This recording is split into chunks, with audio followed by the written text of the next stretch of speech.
Champions League final, Real Madrid won the 15th European Champions Cup after defeating Borussia Dortmund 2-0. Few teams have faced Real Madrid in the Champions League final with as much conviction as Borussia Dortmund showed at Wembley on Saturday night. But in the end, the result was the same as always. Despite struggling and defending for the vast majority of the final, and clinging on for dear life at times, Real Madrid will leave London with a 15th European Cup, after Dani Carvajal and Vinicius Jr. scored late goals to seal a 2-0 win for Los Blancos. And broke Dortmund's hearts. It was a particularly cruel end for Dortmund defender Ian Maatsen, who needlessly missed a corner kick for Carvajal's header before Real gave Madrid the ball for Vinicius' goal just minutes later. After a night of toil, Real celebrated again at the final whistle of the Champions League final, with fans in a white wall singing their unbeatable team. Real Madrid have not been beaten in a European Cup final since losing 1-0 to Liverpool in 1981, a run of 9 successive victories now spanning 43 years and taking the club's total number of victories to 15, more than double the number that ranks second. Milan has caught on. The mood inside the stadium was completely different before kickoff.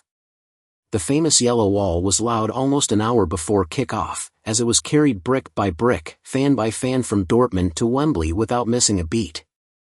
Sensing that Real Madrid's end was getting the better of the Dortmund fans, Vinicius directed an early fist strike towards those white-clad fans to coax a thunderous roar. However, aside from that explosion, it was the Dortmund fans who made all the noise during the first 10 minutes. Their incessant, deafening chants filled the gloomy London sky above Wembley Stadium. There must be few scenes in football more difficult than facing Real Madrid in the Champions League final. But Dortmund was brave early. Edin Terzic's team passed the ball from the back fearlessly, although 2 dangerous balls almost gave Real Madrid the ball. It was the team's fluid passing that created the first real chance of the final, but Julian Brandt caught the ball at his feet and shot wide of goal, and it was only Thibaut Courtois who headed it into the penalty area. The move sparked a wave of great chances for Dortmund.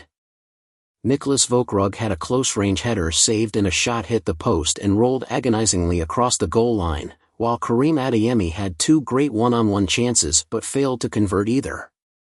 Over the years, Real Madrid have developed an unerring knack for pulling off an improbable comeback in the Champions League.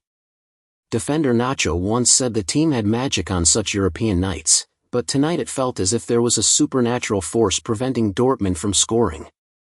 The missed chances did not dampen the morale of Dortmund fans, but nearly 40,000 of them jumped in unison to shake the foundations of Wembley. It was a completely dominating first half from Dortmund, and the team did not care about Real Madrid's impressive record and aura of invincibility in this competition. Dortmund's players were met with a deafening shout of approval when the referee announced the end of the first half. But the Real fans stood in stunned silence, as they were for most of the first half.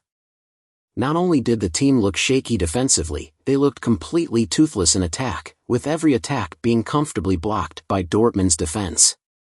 It is truly an unusual sight to see Real Madrid floundering so badly in the Champions League, although there is an overwhelming feeling that Dortmund will eventually be left to rue all those missed opportunities.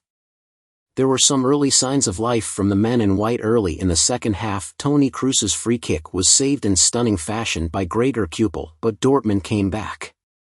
The team continued to dominate in the first 20 minutes and Vogtrug had another great chance that was blocked by Courtois.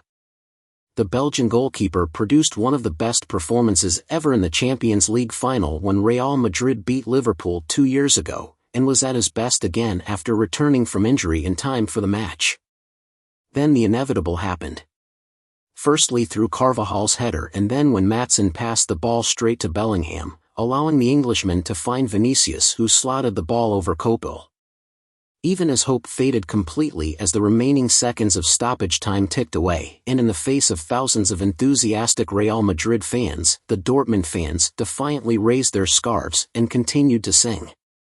They thought they finally had a moment to celebrate when Vogtrug found the back of the net, but they weren't given even that as the goal was ruled out for offside. Campions, campions ole, ole, ole, came the chant from Real Madrid fans as Carvajal waited for the trophy to be lifted above his head.